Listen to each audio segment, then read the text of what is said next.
এগুলো যখন শরীর ফুঁড়ে বের হয় তখন তখন খুব কষ্ট হয় অ্যাডাম। কিন্তু কিন্তু সাক্কুবাসের চোষক না থাকলে সে কিভাবে তার শিকারদের দেহরস শোষণ করে নিজেকে বাঁচিয়ে রাখবে বলো? তুমি যখন আমাকে জড়িয়েছিলে ততক্ষণে এগুলো তোমাকে জড়িয়ে রেখেছিল। অ্যাডাম, খুব দুঃখিত আমি।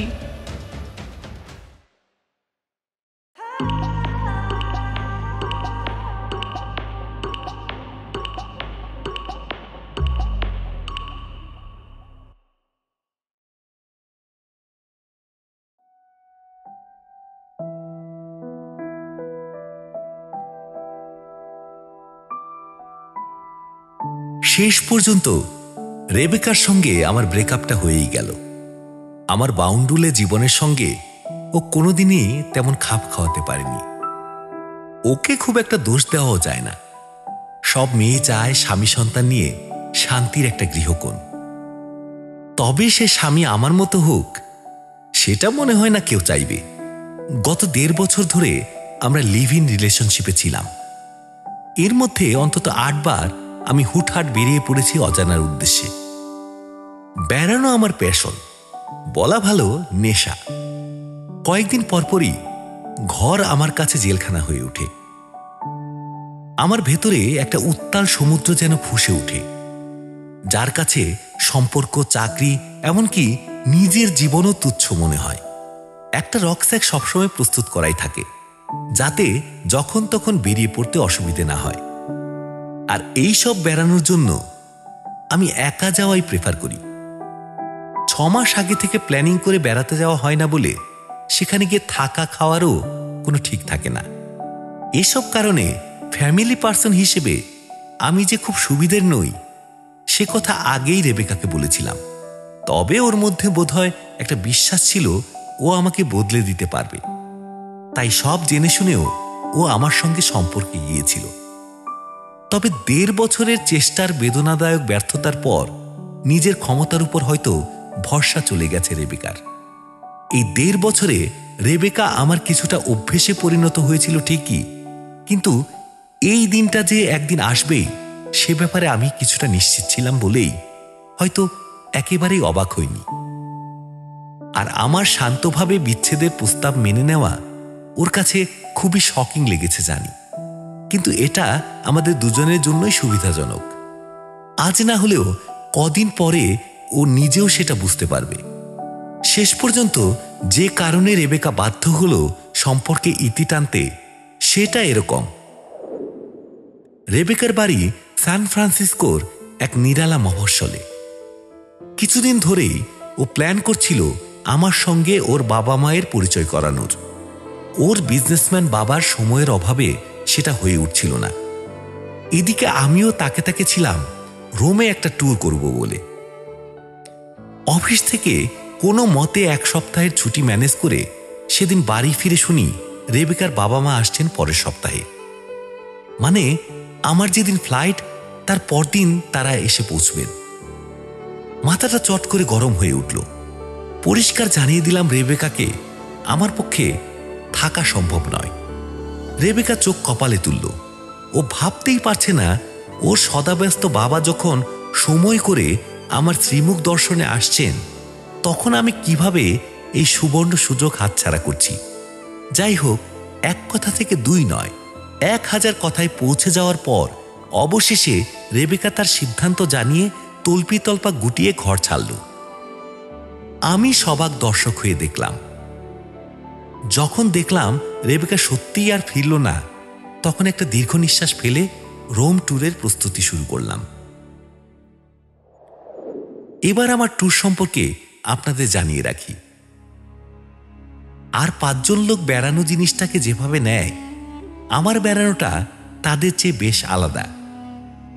যাওয়া আসার টিকিটটুকুই শুধু কাটা থাকে, বাকি কোথায় থাকবো, কি খাবো কিছুই ঠিক থাকে না। কারণ সাধারণ পর্যটন কেন্দ্রগুলো আমাকে টানে না। সারা বছর ধরে লেগে থাকা লোকজনের ভিড় প্রকৃতির নিজস্ব স্নিগ্ধ সৌন্দর্যকে উপভোগ করার পথে বাধা হয়ে দাঁড়ায়। তাই আমি পাড়ি দিই সেই সব অজানা জায়গায় যেখানে সাধারণ পর্যটক যেতে পারেন না, যেতে চানও না, কারণ সেই অর্থে সেসব জায়গায় আনন্দ করার বা বিলাসিতায় ডুবে যাওয়ার সুযোগ নেই। আমার এবারে ট্যুরের পেছনে অবশ্য আমার ইতালিয়ান সহকর্মী আলেসান্দ্রো মানসিনি। ওর মুখে প্রথম রোম থেকে 600 কিলোমিটার দূরের এক উপকূলবর্তী শহর ক্যাটেনজারোর নাম শুনি। ইউরোপের ম্যাপে ইতালির যে অংশটা শুরু হয়ে লোনিয়ান সির মধ্যে ঢুকে গেছে তারই মাত্র 39 বর্গমাইল অঞ্চল নিয়ে অবস্থান করে ক্যাটেনজারো। সব মিলিয়ে লাখখানেক মানুষও বাস করে কিনা সন্দেহ। আর সেই জন্যই কুমারী প্রকৃতির অনাস্বাদিত সৌন্দর্য উপভোগ করতে চাইলে ক্যাটেনজারো নিঃসন্দেহে বিকল্পহীন। যদিও শহরের মূল কেন্দ্রে হোটেল থেকে শুরু করে সব অত্যাধুনিক পরিষেবায় মেলে, তবু কোথাও যেন সেই রেনেসার সময়কার প্রাচীন রোমান ইতিহাসের গন্ধ বাঁচিয়ে রেখে সমুদ্রের গায়ে এলিয়ে পড়ে রয়েছে এই ছোট্ট শহরটা। আলেসান্দ্রো নিজেও ক্যাটেনজারোর কথা বলতে বলতে নস্টালজিক হয়ে পড়েছিল। ওর দূরে ভেসে যাওয়া চোখে আমি দেখতে পাচ্ছিলাম সুদূর ইতালির এক সামুদ্রিক শহরের ছবি। আর ততই অফিস, কাজ, promotion, increment, Rebecca, New York সব কিছু কেমন ঝাপসা হয়ে আসছিল।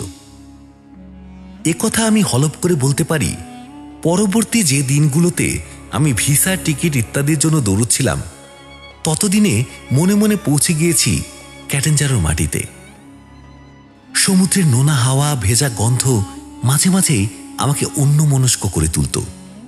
যদিও আমেরিকারও বহু সমুদ্র সৈকতে আমি ঘুরেছি, তবু ইউরোপের সমুদ্র তটগুলোতে যে প্রকৃতির প্রত্যক্ষ স্পর্শ আছে তা যেন আর কোথাও পাই না। অবশ্য এ একেবারে আমার ব্যক্তিগত মত। আমার এই মত নিয়ে বন্ধু মহলে অনেকবার চায়ের কাপে তুফান উঠেছে, তবু আমার এই তত্ত্ব খারিজ করার প্রয়োজন বোধ করিনি। প্রায় 11 ঘন্টার দীর্ঘ যাত্রা শেষে যখন রোমের লিওনার্দো দা ভিঞ্চি এয়ারপোর্টে নামলাম, তখন স্থানীয় সময় সন্ধে 5:45। এয়ারপোর্টের নানাবিধ কাজকর্ম শেষ করে লাগেজ নিয়ে যখন বাইরে বেরোলাম, ততক্ষণে সূর্য অস্ত গেছে। যদিও ইউরোপিয়ান দেশগুলোতে সূর্যাস্তের পরও বেশ অনেকক্ষণ বাইরে আলো থাকে, কিন্তু এখানে দেখলাম এর মধ্যেই আলো মরে এসেছে। হয়তো নভেম্বর মাসে শুরু বলেই। বেরোবার গেটে গ্রিক দেবতার মতো সুদর্শন গ্রাউন্ড অ্যাটেন্ডেন্টের মুখে বেনভেনুতো নেল নস্ত্র পেসে শুনে মনটা খুশিতে ভরে গেল। আলেসান্দ্রোর মুখে শুনে শুনে অল্প বিস্তর ইটালিয়ান ভাষা বলতে ও বুঝতে পারি। তাই বুঝলাম ছেলেটি আমাকে ওদের দেশে অভ্যর্থনা জানালো। আমিও গ্র্যাৎসিয়ে বলে ওকে ধন্যবাদ জানালাম। বাইরে এসে একটা ট্যাক্সি নিলাম। আজ রাতটা এয়ারপোর্ট এলাকা ফিউমিসিনোতেই কোনো হোটেলে থাকব। কাল সকাল সকাল বেরিয়ে পড়ব ক্যাটেনজারোর উদ্দেশ্যে। আমার ট্যাক্সি ড্রাইভার লোকটি বেশ হাসি খুশি, মোটামুটি ইংরেজি বলতেও বুঝতে পারে। মিনিট 10 মধ্যেই আমি জেনে গেলাম ওর নাম মার্কো। ওর বাড়ি মিলানে। বাড়িতে বৃদ্ধ মা, স্ত্রী ও 2 বছরের মেয়ে আছে। মার্কো এখানে একা থাকে। 3 মাসে একবার বাড়ি যায়। যদিও স্ত্রীর অভাব সে পূরণ করে নেয় এখানে, কিন্তু মেয়ের জন্য তার মন কাঁদে। মার্কোর কথা শুনতে বেশ ভালো লাগছিল। ওই আমাকে একটা মাঝারি গোছের হোটেলে ছেড়ে দিল। যাওয়ার আগে আমার পরদিনের গন্তব্য জেনে আমাকে বারবার অনুরোধ করতে লাগলো আমি যেন কাল সকালে ওর ট্যাক্সিতেই ক্যাটেনজারো যাই। সকাল 8টার মধ্যে আমি ব্রেকফাস্ট করে ওর জন্য অপেক্ষা করব কথা দেওয়াতে মার্কো খুব খুশি হয়ে আমাকে ধন্যবাদ দিয়ে চলে গেল। আমি এত ক্লান্ত ছিলাম যে কোনো মতে সামান্য সাফার করে রাত 9টার মধ্যে বিছানায় চলে গেলাম। 15 মিনিটের মধ্যে ঘুমিয়ে পড়লাম। বাইরে তখন পুরোপুরি অন্ধকার নেমে এসেছে। পরদিন সকাল 8:10 হোটেল থেকে চেক আউট করে বেরিয়ে দেখি মার্কো হাসি মুখে দাঁড়িয়ে রয়েছে। আমাকে দেখে মাতৃভাষায় বোন জন্য বলে শুভেচ্ছা জানালো। আমি অবশ্য ইচ্ছে করেই ইংরেজিতে গুড মর্নিং বললাম। ওর মাতৃভাষার উত্তরে আমিও মাতৃভাষাই ব্যবহার করলাম।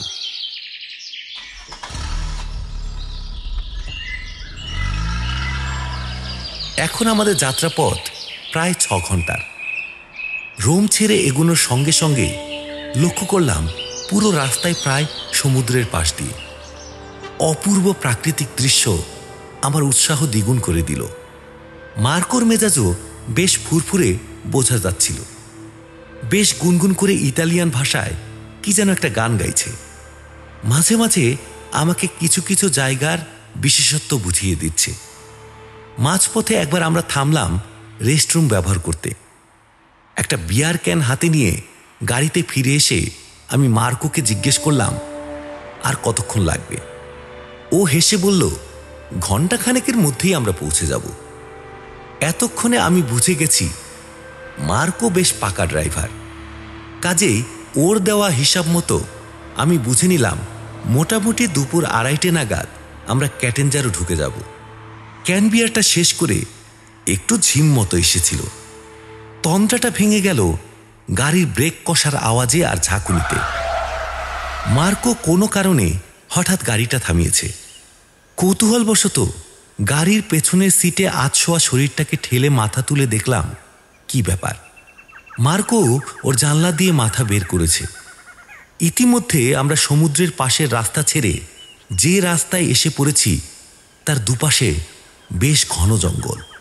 দেখলাম সম্পূর্ণ কালো আলখাল্লা জাতীয় পোশাক পরিহিত কয়েকজন মেয়ে পুরুষ আমাদের দিকে তাকিয়ে আছে। তাদের কারো চোখে বিস্ময়, কারো মুখে বিরক্তি। মার্কো ইতিমধ্যে গাড়ি থেকে নেমে গেছে। সে ইতালিয়ানে জিজ্ঞেস করল, কি ব্যাপার? ওদের মধ্যে অপেক্ষাকৃত বয়স্ক লোকটি এগিয়ে এলো।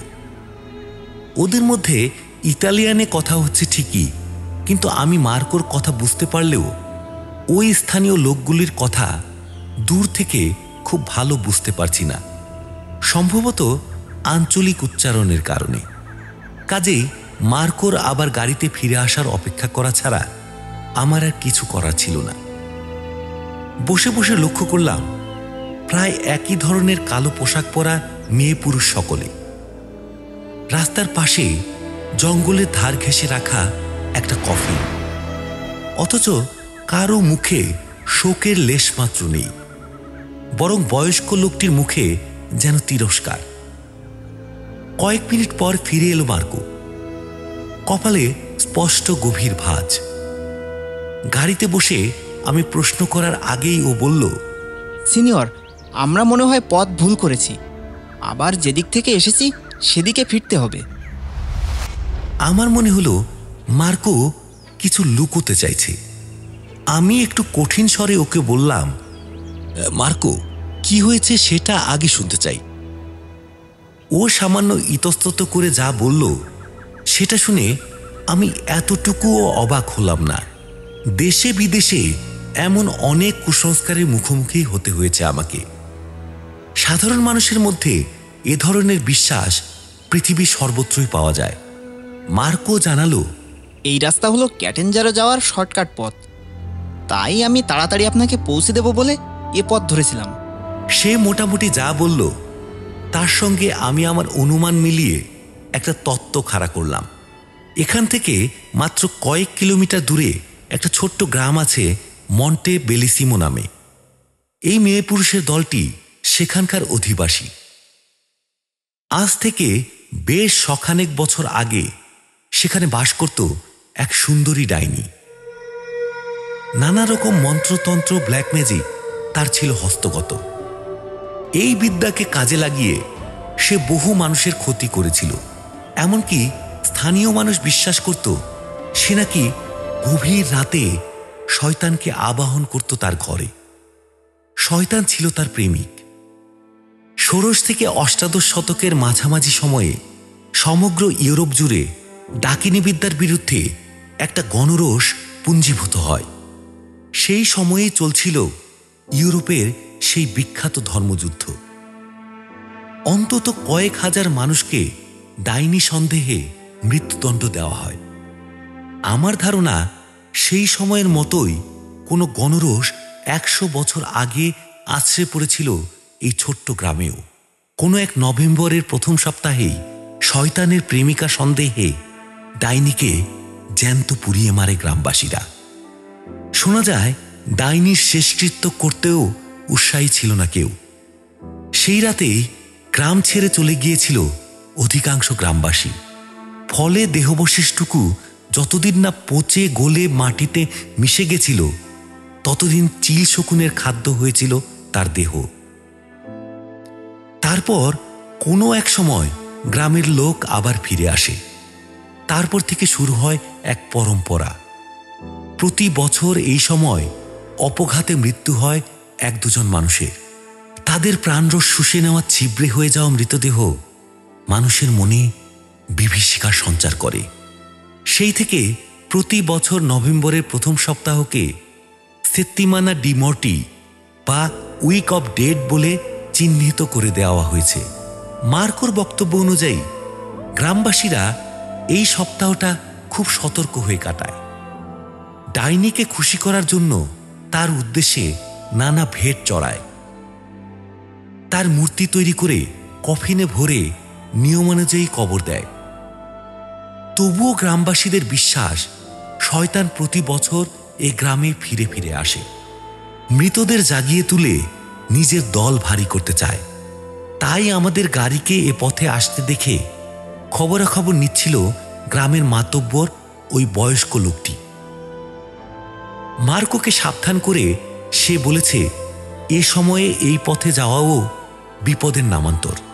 তাই সে যেন অবিলম্বে অন্য পথে চলে যায় গাড়ি নিয়ে, অথবা ইচ্ছে করলে কোনো স্থানীয় গ্রামে রাত কাটিয়ে পরদিন রওনা হওয়া যেতে পারে। প্রয়োজনে ওই মাতব্বর লোকটি সে ব্যবস্থা করে দিতে পারে। মার্কোর কথা শুনে অকস্মাৎ উপলব্ধি করলাম, এতক্ষণ ধরে রাস্তায় গাড়ি নিয়ে দাঁড়িয়ে আছি আমরা, এখনো আর কোনো গাড়ির দেখা মেলেনি। মার্কোর ভয় পাওয়া দেখে একটু হাসি পেল আমার। মানুষের মনের মধ্যেকার বদ্ধমূল কুসংস্কার কেবল অন্যের মনের যুক্তিকে হত্যা করে। ঝা চকচকে শহরের বাসিন্দা মার্কো পর্যন্ত একটা গ্রাম্য লোককথাকে বিশ্বাস করে পালাতে চাইছে। শুধু তাই না, ও চাইছে যেন আমিও পালাই। কিন্তু ও জানে না আমি মনে মনে আমার আগামী কয়েকদিনের প্ল্যানিং ঠিক করে ফেলেছি। আমি এখনই ওই মন্টে বেলেসিমোতে যাব। 2-4 দিন ওখানে কাটিয়ে তারপর বেরিয়ে পড়ব ক্যাটেনজারোর উদ্দেশ্যে। ততদিনে নিশ্চয়ই এই গ্রামের অন্ধবিশ্বাসের সত্য মিথ্যার একটা আভাস পাব। মার্কোকে একথা জানাতে সে প্রায় আকাশ থেকে পড়ল। না না সিনিয়র, এ কাজ করবেন না। ইউরোপের আনাচে কানাচে এমন অনেক রহস্য লুকিয়ে আছে, যার কিনারা না করতে যাওয়াই মঙ্গল। কিন্তু মার্কো আমাকে চেনে না, আমার জেদকেও জানে না। অগত্যা ওকে বাধ্য করলাম আমাকে মন্টে বেলিসিমোতে ছেড়ে আসতে। অবশেষে অনিচ্ছা সত্ত্বেও আমাকে গ্রামের প্রান্তে একটা নির্জন পেট্রোল পাম্পের সামনে ছেড়ে দিল সে। যাওয়ার সময় বারবার পিছন ফিরে চাইছিল মার্কো। আমি জানি আমরা দুজনেই একই কথা ভাবছিলাম, আর কখনো দেখা হবে না আমাদের। মার্কোর ট্যাক্সি রাস্তার বাঁকে মিলিয়ে যাওয়ার পর প্রথমবারের জন্য একটু চিন্তা হলো আমার। চলে তো এলাম, এবার থাকবো কোথায়? গ্রামের লোকেদের যা ভয় দেখলাম, বহিরাগত লোককে আশ্রয় দেবে বলে তো মনে হয় না। গ্রামের ওই নেতাগোছের লোকটির সঙ্গে দেখা হলেও হতো, কিন্তু আশেপাশে কোথাও কারো চিহ্ন মাত্রও দেখা গেল না। তবু চেষ্টা করে দেখতে হবে। র‍্যাকস্যাকটা পিঠে তুলে হাঁটতে হাঁটতে পৌঁছে গেলাম গ্রামের ভিতরে। ইতালিয়ান ভাষায় বেলিসিমো কথার অর্থ সুন্দর, আর মন্টে অর্থাৎ মাউন্টেন বা পাহাড়। যে এই গ্রামের এমন নামকরণ করেছিল সে সত্যিই নমস্য। ছোট্ট টিলার মতো একটা পাহাড়ের গায়ে হেলান দিয়ে শুয়ে আছে গ্রামটি। চারিদিক সবুজে সবুজ। যদিও এখান থেকে সমুদ্র দেখা যায় না, তবে আবহাওয়ায় ভেজা ভাব থেকে কাছাকাছি সমুদ্রের অবস্থান বোঝা যায়। নোনা বাতাসের কারণেই হয়তো এখানকার মানুষজনের গাত্রবর্ণ সামান্য তামাটে। গ্রামের রাস্তা শুনশান, একটা কাক পক্ষীকেও দেখা যাচ্ছে না। হাঁটতে হাঁটতে গ্রামের মাঝখানে এসে পড়লাম। সব বাড়ির দরজা জানলা আষ্টে পৃষ্ঠে বন্ধ। পাহাড়ের দিক থেকে একটা ঠান্ডা হাওয়া বয়ে আসছে। আমার হাড় পর্যন্ত কেঁপে উঠল। কোনোই পর্যন্ত গুটিয়ে রাখা পুল ওভারের হাতাটা টেনে টেনে কবজি পর্যন্ত নামিয়ে আনলাম। এদিক ওদিক থেকে যখন কাউকে দেখতে পেলাম না, তখন আমার করণীয় স্থির করে নিলাম। বাদিকে সামনে যে বাড়িটা পেলাম, তার দরজায় করাঘাত করলাম। কিন্তু ভেতর থেকে শূন্যতার দীর্ঘ নিঃশ্বাস ছাড়া আর কিছুই জুটল না। অদ্ভুত ভয় তো এদের। হাত ঘড়ির দিকে তাকিয়ে দেখলাম বেলা প্রায় 4টা বাজে। ক্যাটেনজারও গেলে এতক্ষণে পৌঁছে যেতাম। এখন হয়তো হোটেলের ঘরে আরাম করে কফি খেতাম। কফির কথা মনে পড়তেই নেশাটা চনমন করে উঠল। কিন্তু এখানে সারা রাত পথে কাটাতে হবে কিনা তারই নিশ্চয়তা নেই। আর কফি, খুব খিদেও পেয়েছে। আমার র্যাক থেকে সবসময় কিছু শুকনো খাবার থাকে, এখনো আছে। কিন্তু কোথায় থাকবো সে ব্যবস্থা না হওয়া অবধি খেতেও ইচ্ছে করছে না। আরো 2-4টে বাড়ির দরজা ধাক্কা দিলাম। এক একটা ব্যর্থ প্রচেষ্টার পর আমার মনোবল ক্রমশ কমতে থাকল। একবার ভাবলাম মার্কোকে মোবাইল থেকে ফোন করি, ও ফিরে এসে নিয়ে যাক আমায়। কিন্তু ইগোতে লাগলো, ও যদি মনে করে আমি ভয় পেয়েছি। খুব ক্লান্ত লাগছিল, কাজেই রাস্তার পাশে একটা ছোট্ট বাড়ির সামনে সিঁড়িতে বসে পড়লাম। কাউকে জিজ্ঞাসাবাদের প্রয়োজন বোধ করলাম না, কারণ জানি কেউ সাড়া দেবে না। পকেট থেকে মোবাইল ফোনটা বের করে দেখি সিগন্যাল নেই। কাল রাতে চার্জ দিতেও ভুলে গেছি, কাজেই চার্জও প্রায় শেষের পথে। অগত্যা ওটাকে সুইচ অফ করে রাখাই যুক্তিযুক্ত মনে হলো। র্যাকস্যাক খুলে কুকি বের করে খেতে শুরু করলাম। 2টো খাওয়ার পরই জল তেষ্টা পেল। র্যাকস্যাকের পাশের খোপ থেকে জলের বোতলটা বের করেই বোকা বনে গেলাম। বোতলটা একদম খালি। মনে পড়ল রাস্তায় জলটা শেষ করে ফেলে ভেবেছিলাম কোথাও ভরে নেব, কিন্তু রেস্টরুম ব্যবহারের জন্য নামলেও জল ভরার কথা বেমালুম ভুলে গেছি। অসহায়ের মতো এদিক ওদিক তাকাচ্ছি। হঠাৎ পিঠে একটা স্পর্শ পেয়ে প্রায় লাফিয়ে উঠলাম। একটা মেয়ে, বছর 18 বয়স, তন্নি সুন্দরী হলেও মুখে গ্রাম্য ছাপ স্পষ্ট। হাতে একটা গ্লাসে জল, আমার দিকে এগিয়ে ধরে দাঁড়িয়ে আছে। ওর পিছনে ঘরের দরজাটা আধ খোলা দেখে বুঝলাম এই বাড়ির ভেতর থেকে বেরিয়েছে মেয়েটি। অবাক হলাম বটে, এতক্ষণ ধরে চেষ্টার পরও যখন কোথাও আসার মুখ দেখিনি, তখন বিনা আয়াসে এই মেয়েটির সাহায্যের হাত বাড়িয়ে দেওয়া বেশ অদ্ভুত ব্যাপার। মেয়েটার মুখের দিকে তাকিয়ে কেন যেন মনে হলো বিশ্বাস করা যায়। সরল চোখ দুটো আমার দিকেই চেয়ে আছে। আমি হাত বাড়িয়ে জলের গ্লাসটা নিলাম। এক ঢোকে জলটা শেষ করে গ্লাসটা ফিরিয়ে দিয়ে বললাম, গ্রাzie। গ্লাসটা ফিরিয়ে নিল বটে, কিন্তু সে ভ্রু কুঁচকে তাকিয়ে রইল আমার দিকে। আমি একটু অপ্রস্তুত হয়ে হাসলাম। তারপর বললাম, কি ব্যাপার? আমার কথা শেষ হওয়ার আগেই তার জলতরঙ্গের মতো কণ্ঠ কানে এলো, তুমি কে? লক্ষ্য করলাম মেয়েটির কথাতে একটা আঞ্চলিক টান রয়েছে। ঠিক যে কারণে এই গ্রামের লোকদের ভাষা গাড়ির ভেতর থেকে বুঝতে আমার অসুবিধে হয়েছিল। তবে এ হয়তো খুব ধীরে ধীরে কথা বলে বলেই বুঝতে পারছি। পুরো ঘটনা বললাম, এও বললাম তোমাদের এসব কুসংস্কার যে ভুল, সব মিথ্যে, তা প্রমাণ করে দেব আমি। মেয়েটি কিছুক্ষণ চুপ করে থেকে গোলাপের পাপড়ির মতো ঠোঁট দুটি খুলে বলল, সব সত্যি। আমি নিজে জানি কিচ্ছু কুসংস্কার নয়, কিচ্ছু মিথ্যে নয়। বুঝলাম কুসংস্কার আর অজ্ঞানতার আধার এই মেয়েটিকেও বশ করে ফেলেছে। আমি জানি জোর করে এসব দূর করতে যাওয়া বুদ্ধিমানের কাজ হবে না। তাই কথা ঘোরাতে জিজ্ঞেস করলাম, এখানে রাতে থাকার মতো কোনো জায়গা আছে? মেয়েটি সরাসরি আমার চোখের দিকে তাকিয়ে বলল, চলে যাও এখান থেকে। এভাবে মুখের উপর প্রত্যাখ্যানে একটু দমে গেলাম বটে, কিন্তু হাল ছাড়লাম না। ওর চোখ থেকে দৃষ্টি না সরিয়ে বললাম, আমি যাওয়ার জন্য আসিনি। মেয়েটি অবাক হয়ে বলল, তুমি বুঝতে পারছো না, এই সময় এখানে থাকা একটু নিরাপদ নয়। তোমার কি ভয় ডর নেই? আমি হেসে বললাম, সে তো দেখছি তোমারও নেই। যখন কেউ দরজা খুলছে না, তুমি অচেনা মানুষ দেখেও দিব্যি দরজা খুলে তাকে জল খাওয়ালে, এখন গল্প করছো। এতক্ষণে মেয়েটি একটু হাসল। আমি পৃথিবীতে কাউকে ভয় করি না। আচ্ছা তাই?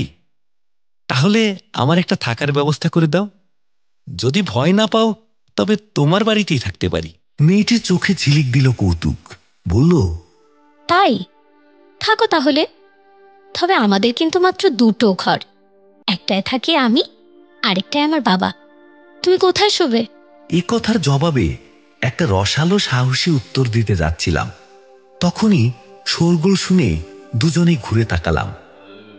দেখলাম রাস্তার দিক থেকে আমার আগে দেখা সেই কালো পোশাক পরা দলটি গ্রামে ফিরছে দুর্বোধ্য কোনো গান বা স্তোত্র পাঠ করতে করতে।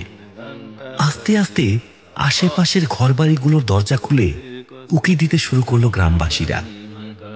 দলটির একদম সামনে সেই বয়স্ক লোকটি, পিছনে সারিবদ্ধ বাকিরা। এক একটি বাড়ির সামনে তারা আসছে, এক একজন সেই দল থেকে প্রত্যেক বাড়ির ভেতর ঢুকে যাচ্ছে। কানের কাছে ফিসফিস শুনলাম, ওরা ফিরল। গ্রামের সব বাড়ি থেকে একজন প্রতিনিধি যায় ডাইনির ভেট দিতে আর ডাইনির মূর্তিকে কবর দিতে। তবু তো।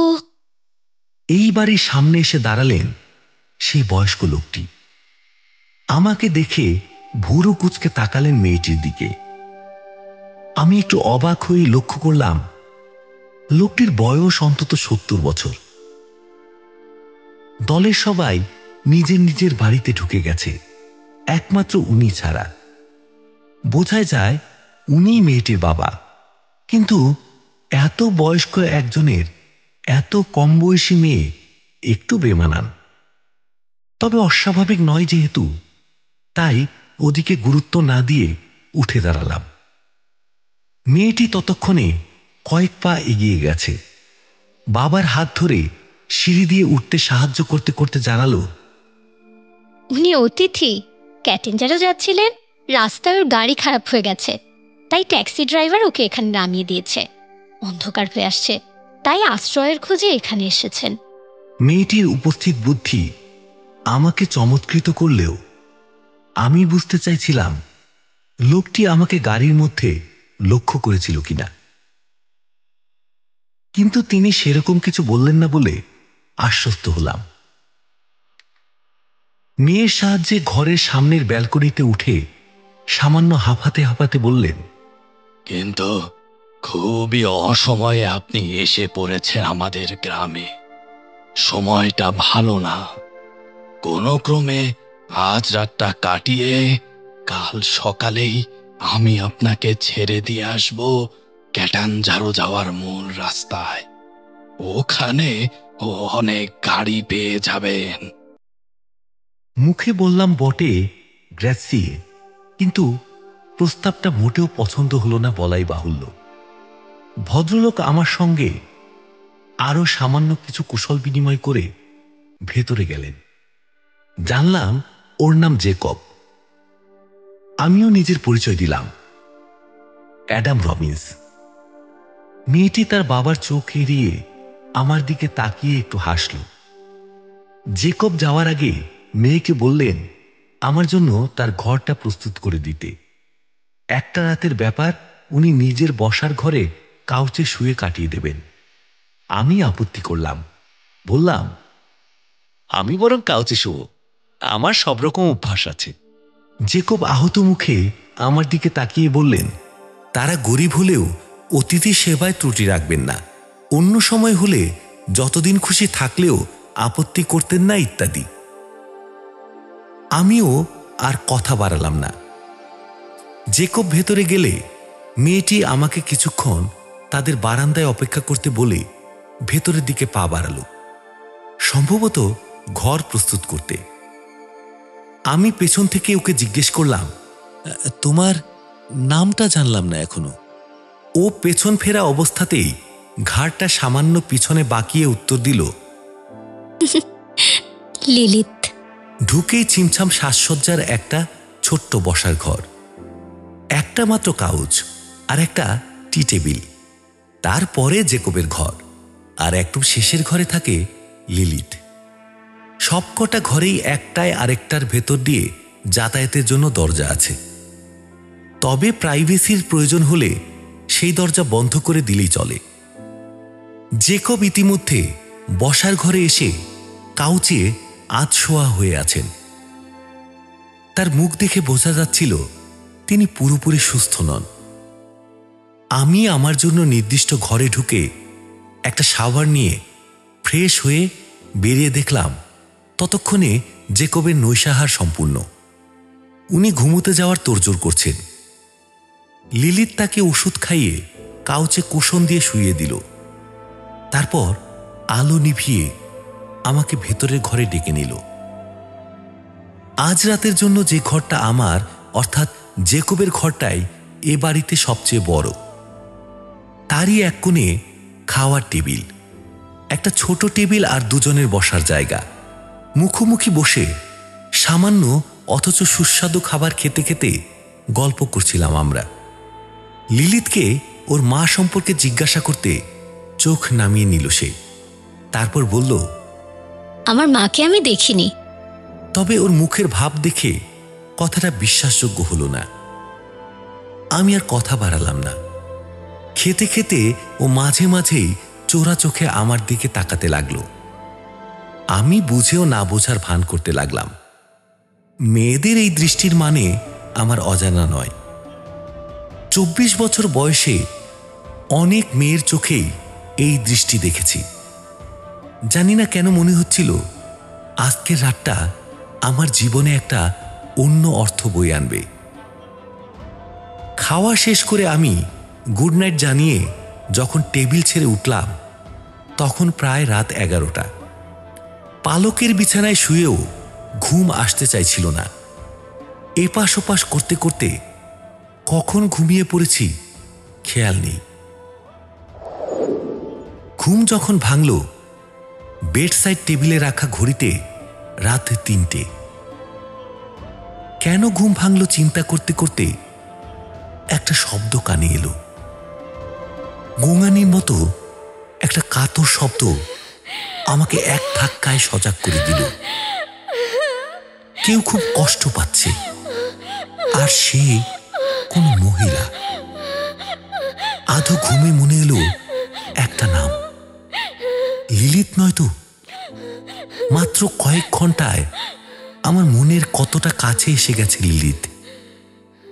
বিছানা থেকে উঠে কি মনে হতে আমার আর লিলিথের ঘরের মাঝখানে বন্ধ দরজায় কান পাতলাম।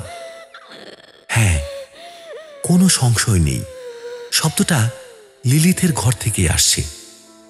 প্রচন্ড কষ্টে গুঙিয়ে গুঙিয়ে নারী কণ্ঠের কান্নার একটা চাপা শব্দ আমার কানের মধ্য দিয়ে মস্তিষ্কের কোষে কোষে ছড়িয়ে পড়ছে।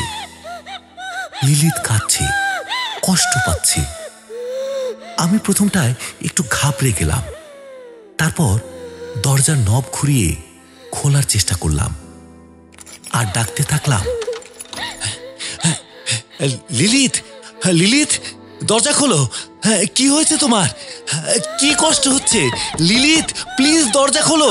লিলিত, লিলিত। জানি না কতক্ষণ দরজা ধাক্কিয়েছিলাম। সম্বিত ফিরল যখন দেখলাম হঠাৎ খুলে গেছে এতক্ষণ আষ্টে পৃষ্ঠে থাকা বন্ধ দরজাটা। ঘুটঘুটে অন্ধকার একটা ঘরে আমার চোখ সয়ে আসার আগেই বুঝলাম সামনে লিলিত দাঁড়িয়ে। ওর মুখ আমার দিকে থাকলেও অন্ধকারে তা দৃশ্যমান হচ্ছে না। বুঝতে পারছি ওর জলপ্রপাতের মতো বাদামি চুলগুলো খোলা, ঝাঁপিয়ে পড়েছে বুকের উপর, পিঠের উপর। আমি ওর মুখোমুখি স্থানুর মতো দাঁড়িয়ে।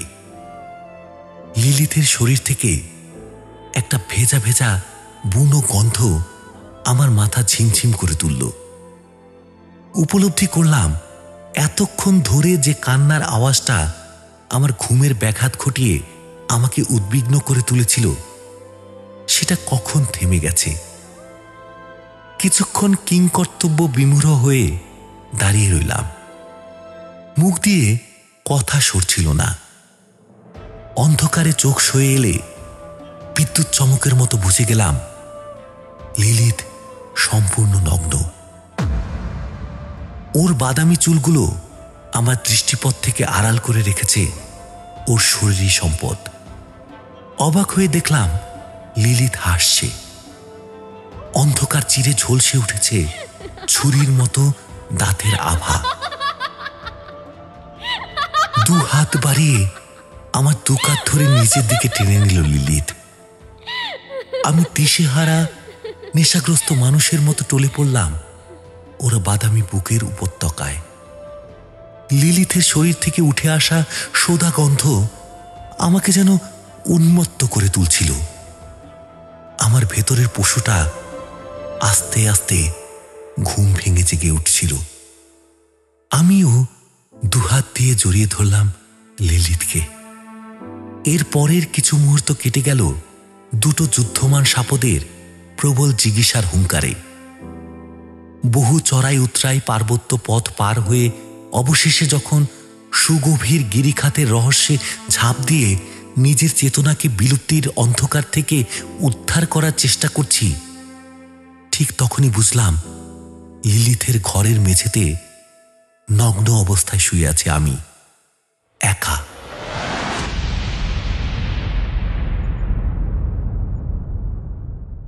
জানি না কেন বড় দুর্বল লাগছে।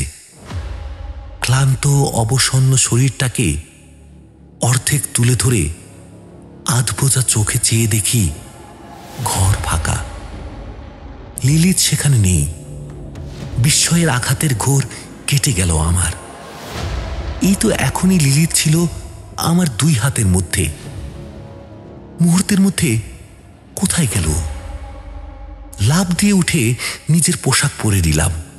হাট করে খোলা দরজা দিয়ে বেরোতে বেরোতেই মনে পড়ল র্যাকস্যাকে রাখা টর্চটার কথা। আবার ফিরে এলাম। আমার ঘরে ঢুকে ব্যাগে হাতড়ে হাতড়ে টর্চটা খুঁজতে খুঁজতেই কেমন একটা বিজাতীয় অনুভূতি গ্রাস করল আমাকে। আমার ষষ্ঠ ইন্দ্রিয় জানান দিল আমি ছাড়াও আরো কেউ উপস্থিত আছে ঘরে। শুধু তাই নয়, সে নিষ্পলক দৃষ্টিতে তাকিয়ে আছে আমার দিকে। হাতে টর্চটা পেতেই সেটাকে জ্বালিয়ে বাগিয়ে ধরলাম পিছনের দিকে। আর তাতে যা দেখলাম সেটা কি সত্যি না কোনো দুঃস্বপ্ন, তা বিচার করার মতো অবস্থা আমার ছিল না। দেখলাম অন্তত 7-8 ফুট লম্বা একটা মূর্তি, আবরণহীন সবজে দেহে মাছের মতো বড় বড় আঁশ, ছুচুলো লম্বাটে মুখ থেকে সাপের মতো লকলকে একটা কালো জিভ বেরিয়ে এসে ঝুলে পড়া ওষ্ঠকে চেটে নিচ্ছে মাঝে মাঝেই। শরীরের দুপাশে অস্বাভাবিক লম্বা দুটো ঘিনঘিনে হাতে লম্বা লম্বা ভেতরের দিকে বাঁকানো নখ। আর সবচেয়ে অস্বস্তিকর, তার মাথার উপরে শক্ত হয়ে আটকে থাকা দুটো শিং, ভেড়ার শিংয়ের মতো বাঁকানো সর্পিল শিং দুটো দেখে আমার যেন কিছু একটা মনে পড়তেও পড়ল না। কোথায় যেন দেখেছি এই মূর্তিকে, যদিও এই কদাকার অবয়ব একবার চোখে দেখলে ভোলা সম্ভব বলে বিশ্বাস হয় না, অথচ বড় চেনা, বড় পরিচিত এই মূর্তি। সামান্য ঝুঁকে দাঁড়ানো জন্তুটার পেশিবহুল সবুজ পা দুটো দুপাশে ছড়ানো, ঠিক যেন সোজা হয়ে স্বাভাবিকভাবে দাঁড়িয়ে ভারসাম্য রাখতে পারবে না বিশাল দেহটা। পায়ের বেঁকে থাকা আঙুল আর ঈগলের মতো ধারালো নখ দিয়ে মেঝে আঁকড়ে দাঁড়িয়ে আছে সে। তীরের মতো তীক্ষ্ণ ফলাবিশিষ্ট লেজ দিয়ে বারবার ঝাপটা মারছে হাওয়ায়। তার ফলে সৃষ্টি হচ্ছে শূন্যে চাবুক চালানোর মতো সপাং সপাং করে শব্দ। সরু সরু নরুনচেরা চোখের কুটিল দৃষ্টি আমার সর্বাঙ্গ জরিপ করছে। আমার সঙ্গে দৃষ্টি বিনিময় হওয়া মাত্রই তার বিকৃত বিভৎস মুখে ফুটে উঠল ক্রূর হাসি। লকলকে কালো জিভ দিয়ে কয়েকবার চেটে নিল নিজের মুখমণ্ডলের প্রায় সিংহভাগ। এই হাসি আর ওই চাহনির সামনে আমি কেমন যেন অসাড় হয়ে গেলাম, কিন্তু পরক্ষণেই সামলে নিয়ে ছুটে গেলাম জেকব যেখানে শুয়ে আছে সেই ঘরের দিকে। গলা থেকে বেরিয়ে আসা ঘর ঘরে আওয়াজটাকে নিজের বলে চিনতে পারলাম না নিজেই। জেকব, জেকব, ঘুম থেকে ওঠো, please, please help me, please help me, please, please. আমার ডাকে উঠে বসলো জেকব। ওর চোখে বিস্ময়, আচমকা ঘুম থেকে জেগে ওঠার চমক। আমি খুব তাড়াতাড়ি ওকে বোঝাতে লাগলাম একটু আগে আমি কি দেখেছি, সেই মূর্তিমান বিভীষিকার কথা, চারদিকে বেশিক্ষণ তাকিয়ে থাকলে মানুষের বাহ্যজ্ঞান লুপ্ত হতে বাধ্য। জেকবকে সব বলতে বারবার শিউরে উঠছিল আমার গোটা দেহ, আর দেখছিলাম আস্তে আস্তে কেমন পাল্টে যাচ্ছিল জেকবের মুখের ভাব। সেটা হওয়াই স্বাভাবিক, কিন্তু যেটা স্বাভাবিক লাগলো না সেটা হলো ভয় বা বিস্ময়ের পরিবর্তে জেকবের মুখে ফুটে উঠল উচ্ছ্বাস, যেন ওই বিভীষিকার উপস্থিতি কাম্য ছিল। দীর্ঘদিনের বিচ্ছেদের পর স্বজনকে হঠাৎ অপ্রত্যাশিত স্থানে দেখতে পেলে মানুষের মুখে যেমন ফুটে ওঠে আনন্দের অভিব্যক্তি। আমি মাঝপথে নিজের কথা থামিয়ে হাঁ করে জেকবকে দেখছিলাম। জেকব উচ্ছ্বসিত অথচ বিস্ফারিত চোখে তাকিয়ে আছে আমার দিকে। না, একটু ভুল বললাম। আমার কাঁধের পাশ দিয়ে তার দৃষ্টি প্রসারিত। মুহূর্তের ধন্দ খুব শীঘ্রই কাটিয়ে উঠলাম আমি। বিদ্যুৎ বেগে পেছন ফিরলাম। আমার বুকের রক্তে বরফকুচির অনুভূতি ছড়িয়ে পড়ল। সেই না জন্তু না মানুষ মূর্তিটা সাক্ষাৎ মৃত্যুর মতো এসে দাঁড়িয়েছে আমার ঠিক পেছনে। এমন সময় হঠাৎ জেকবের মুখে, আমার মালিক, আমার মালিক, আপনি এসেছেন মালিক। হ্যাঁ, কে মালিক? ওই জন্তুটা? কার মালিক? তোমার? শুনে আমি হতভম্ব হয়ে পড়লাম। কে মালিক? ওই জন্তুটা কার মালিক? জেকবের? জেকব সাষ্টাঙ্গে প্রণিপাতের ভঙ্গিতে মেঝেতে শুয়ে পড়তেই ওর আলখাল্লার মতো দেহের উপরিভাগে পরার খাটো পোশাকের কিছুটা উঠে গেল। ঠিক সেই সময় আমার হাতের চাপ লেগে টর্চটা জ্বলে উঠল। জেকবের পিঠে একটা বেশ বড় উল্কি। উল্কির পুরোটা না হলেও খানিকটা অংশ দৃষ্টিগোচর হচ্ছে। একটা পেন্টাকল, আর তার উপরের অংশে আঁকা একটা ভেড়ার শিং সমেত মাথা। উল্কিটা দেখা মাত্রই সমস্ত চিত্রটা আমার কাছে স্পষ্ট হয়ে গেল। পেন্টাকল হলো পেন্টাগ্রামের মতোই একটা আকৃতি, তবে এর চতুর্দিক বেষ্টন করে থাকে একটা বলয়। এই পেন্টাকলের সঙ্গে ভেড়ার শিং সমেত মাথার ছবি হলো শয়তানের উপাসক সম্প্রদায়ের চিহ্ন। সুতরাং আমার সামনে যে বীভৎস মূর্তিকে দাঁড়িয়ে থাকতে দেখতে পাচ্ছি, সে আর কেউ নয়, সাক্ষাৎ শয়তান। ছোটবেলা থেকে বাইবেলের পাতায় এই চেহারাটা একবার নয়, সহস্রবার দেখেছি। এই মুহূর্তে লম্বা সরু হাত দুটো সামনের দিকে বাড়িয়ে ধরে আমাকে গ্রাস করতে আসছে সে। ঠিক তক্ষুনি উঠে দাঁড়ালো জেকব। পলকের মধ্যে আমার মাথায় একটা বুদ্ধি খেলে গেল। নিজেকে রক্ষা করতে জেকবকে ওই কদর্য ঘৃণ্য হাত দুটোর নাগালের মধ্যে ঠেলে দিলাম আমি। আর প্রায় সঙ্গে সঙ্গেই বাঁকানো নখগুলো আমল বসে গেল জেকবের বুকে। জেকবের তীব্র চিৎকারে আমার কানে তালা ধরে গেল যেন। ঘর থেকে ছুটে বেরোনোর ঠিক আগে দেখলাম জেকবের দেহ থেকে হৃৎপিণ্ডটা উপড়ে নিয়ে আকাশের দিকে মুখ তুলে উল্লাসে ফেটে পড়েছে শয়তান, নরকের একচ্ছত্র অধিপতি। আমার আর পেছনে ফেরার সময় নেই। এবার খুঁজতে হবে লিলিথকে। এই মৃত্যু উপত্যকার যেখানেই লুকিয়ে থাকুক লিলিথ, আমি ওকে খুঁজে বের করবই। বেরিয়ে দেখলাম বাইরের অন্ধকার সামান্য কেটেছে, আর কিছুক্ষণের মধ্যেই ভোর হবে। সমস্ত কালিমা মুছে দিয়ে আবির্ভূত হবে নতুন দিন। কিন্তু তার জন্য অপেক্ষা করে থাকলে হবে না। লিলিথকে আমার চাই। এই রহস্যের সমাধান যে একমাত্র লিলিথ করতে পারে। যে গ্রাম ডাইনিকে পুড়িয়ে মেরেছিল অশুভ বিনাশের জন্য, সেই গ্রামে বাস করে জেকব কিভাবে হয়ে উঠল শয়তানের উপাসক? আর লিলিথ, সেও কি জানতো জেকবের এই গোপন আরাধনার কথা? যদি জানতো, তবে সে প্রতিবাদ করেনি কেন? গ্রামের সব বাড়ির দরজা বন্ধ, কেউ এখনো ঘুম থেকে ওঠেনি। আমি বাড়ির বারান্দা থেকে রাস্তায় নেমেই লিলিথের নাম ধরে ডাকতে ডাকতে ছুটতে লাগলাম গ্রাম্য পথ ধরে। হয়তো লিলিথের সাহায্যের প্রয়োজন। কিছু দূর গিয়ে গ্রামের মূল রাস্তা চলে গেছে জঙ্গলের ভেতর। সেখানে যাওয়া বুদ্ধিমানের কাজ হবে কিনা এ কথা একবার মাথায় এলেও খুব বেশিক্ষণ মনের মধ্যে জায়গা দিলাম না চিন্তাটাকে। টর্চটাকে হাতের মুঠোয় জোরে চেপে ধরলাম। এটাই এখন আমার একমাত্র অস্ত্র। জঙ্গলের ভেতরে এখনো অন্ধকারের রাজত্ব কায়েম রয়েছে, তবু রাতের কালিমা যে কেটে যাচ্ছে তার ইঙ্গিত স্পষ্ট। হঠাৎ একটা দৃশ্য দেখে থমকে গেলাম। বেশ কিছুটা জায়গা বৃক্ষহীন, যেন জঙ্গলের কয়েকশো বর্গফুট জায়গা বিশেষ উদ্দেশ্যে পরিষ্কার করে ফেলা হয়েছে।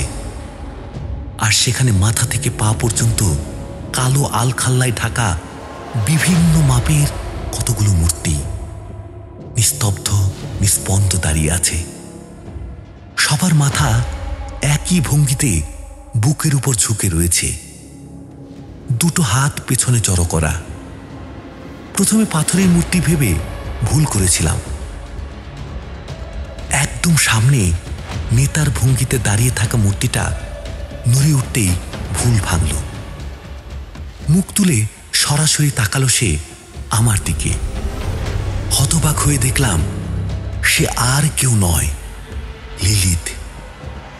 আবছা আলোতে লক্ষ্য করলাম লিলিথের চোখ দুটো হালকা নীলচে, মনি দুটো উধাও, সাদা অংশের অস্তিত্ব নেই। সম্পূর্ণ চোখটাই কালো।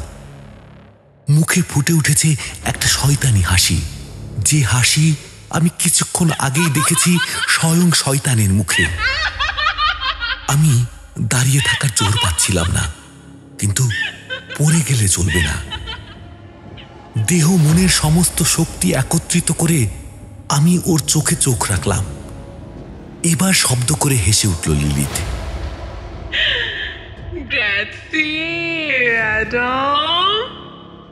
সবে ভাবছি লিলিথ আমাকে ধন্যবাদ জানাচ্ছে কেন, ঠিক তক্ষুনি পিছনের সবগুলো মূর্তি সমস্বরে বলে উঠল,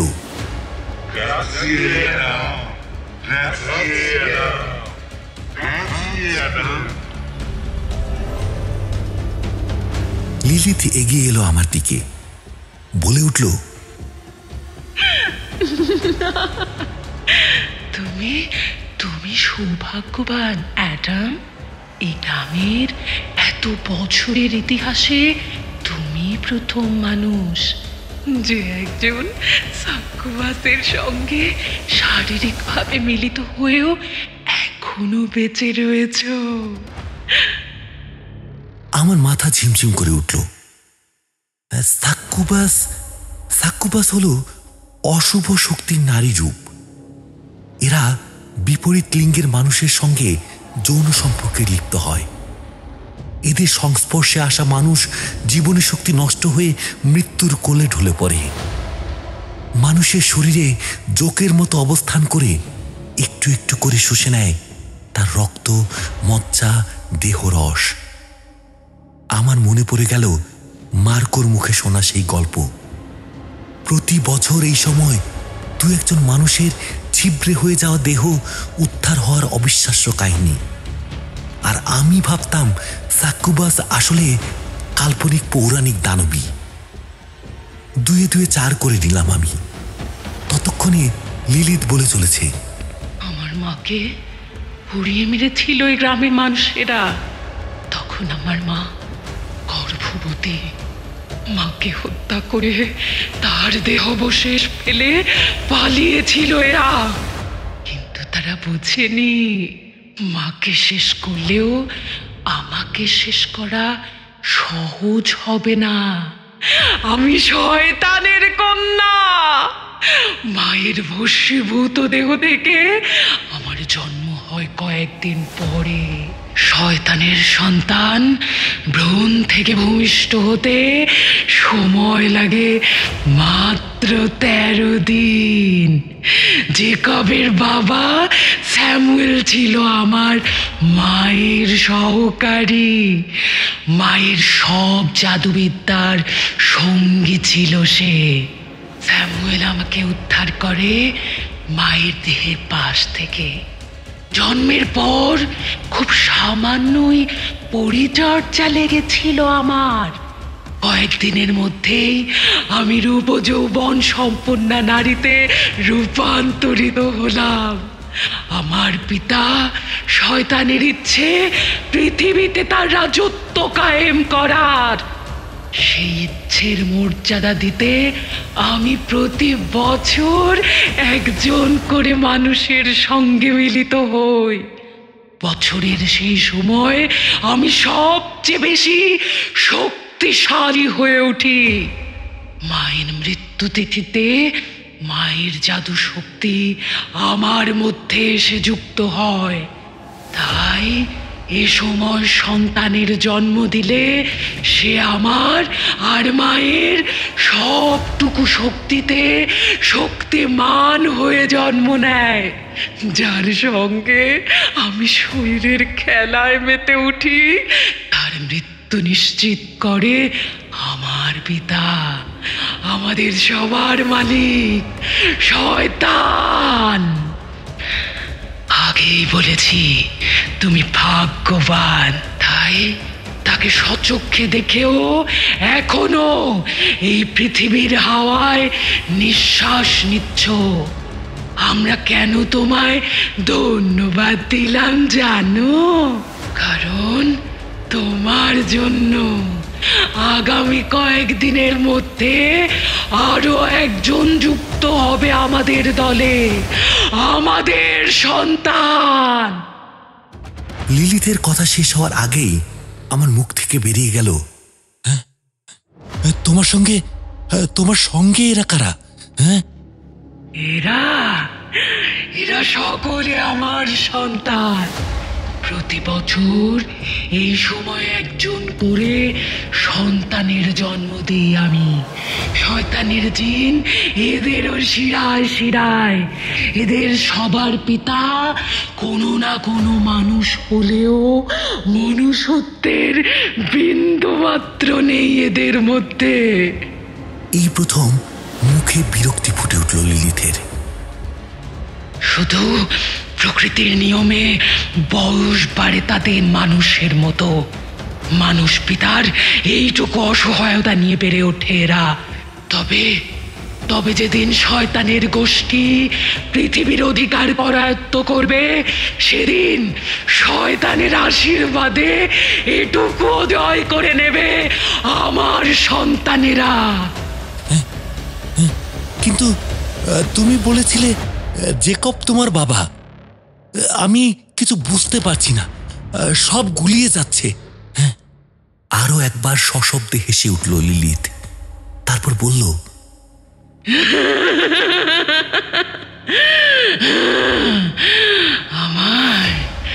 আমার মায়ের মৃত্যুর পরেও স্যামুয়েল, জেকবের বাবা, শয়তানের উপাসনা চালিয়ে যাচ্ছিল। স্বয়ং শয়তানের কন্যাকে পেয়ে সে সর্বশক্তিমান হওয়ার স্বপ্ন দেখেছিল।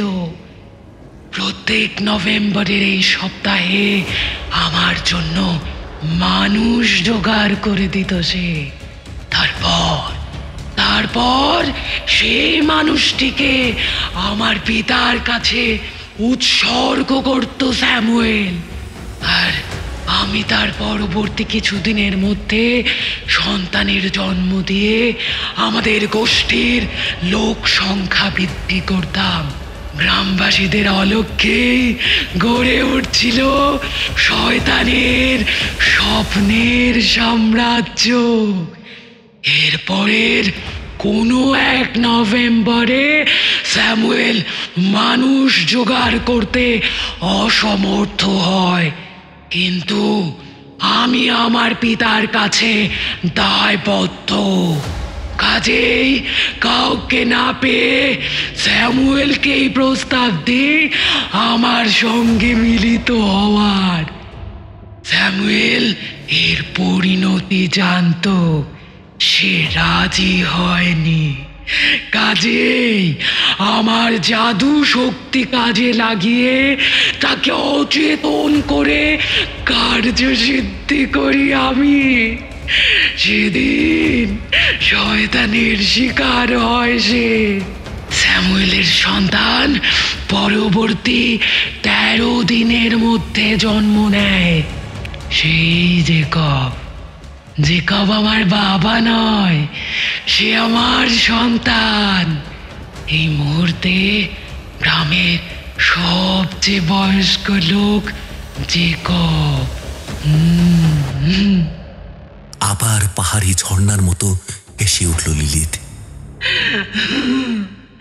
অবশ্য আমাকে বাদ দিলে গ্রামের লোকেরা তো আর এসব জানে না।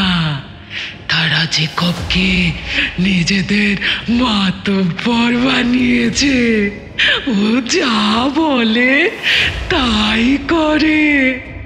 ডাইনিকে খুশি করার পদ্ধতিগুলো জেকবের উর্বর মস্তিষ্কের ফসল। ডাইনি তো নয়, খুশি হয় গ্রামবাসীরা। তোমাকে বিশ্বাস করাতেও আমাকে সামান্য মিথ্যের আশ্রয় নিতে হয়েছিল। আমি যদি বলতাম আমার বয়স 100 বছর, তাহলে কি তুমি বিশ্বাস করতে? আর দেখো অ্যাডাম, তুমি আমাকে দোষ দিতে পারো না।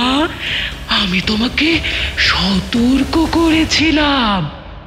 যদিও এত বছরের অভিজ্ঞতায় আমি জানতাম পুরুষের দল বড়ই বোকা। মেয়েদের কাছে নিজের পুরুষ প্রমাণ করতে এরা বিপদে ঝাঁপিয়ে পড়তে দুবার ভাবে না। আমি জানতাম তোমাকে যত বাধা দেব ততই তোমার জেদ চাপবে নিজের ভয়কে জয় করার। আর তুমি সেটাই করলে।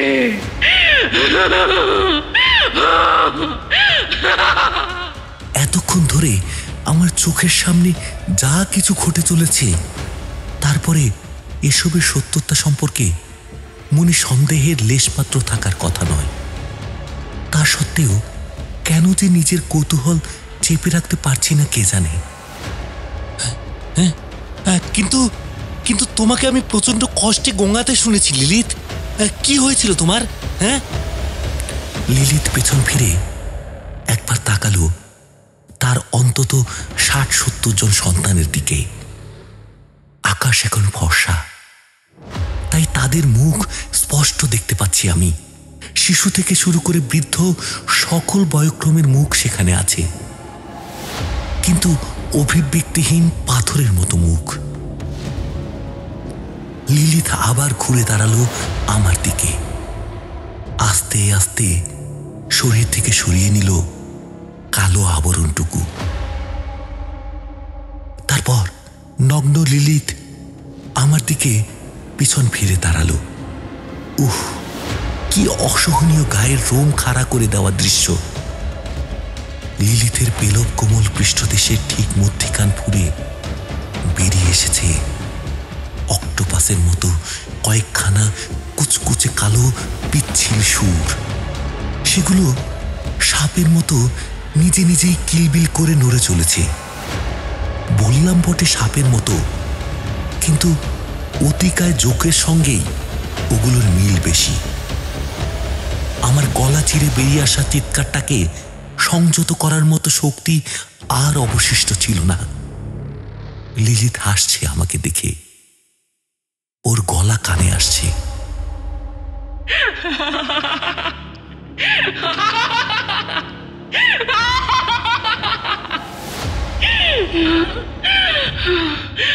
এগুলো যখন শরীর ফুঁড়ে বের হয় তখন তখন খুব কষ্ট হয় অ্যাডাম। কিন্তু কিন্তু সাক্কুবাসের চোষক না থাকলে সে কিভাবে তার শিকারদের দেহরস শোষণ করে নিজেকে বাঁচিয়ে রাখবে বলো? তুমি যখন আমাকে জড়িয়েছিলে ততক্ষণে এগুলো তোমাকে জড়িয়ে রেখেছিল। অ্যাডাম, খুব দুঃখিত আমি। তোমার নিশ্চয়ই এখন দুর্বল লাগছে। চিন্তা করো না, খুব তাড়াতাড়ি তোমার আর কোনো কষ্ট থাকবে না।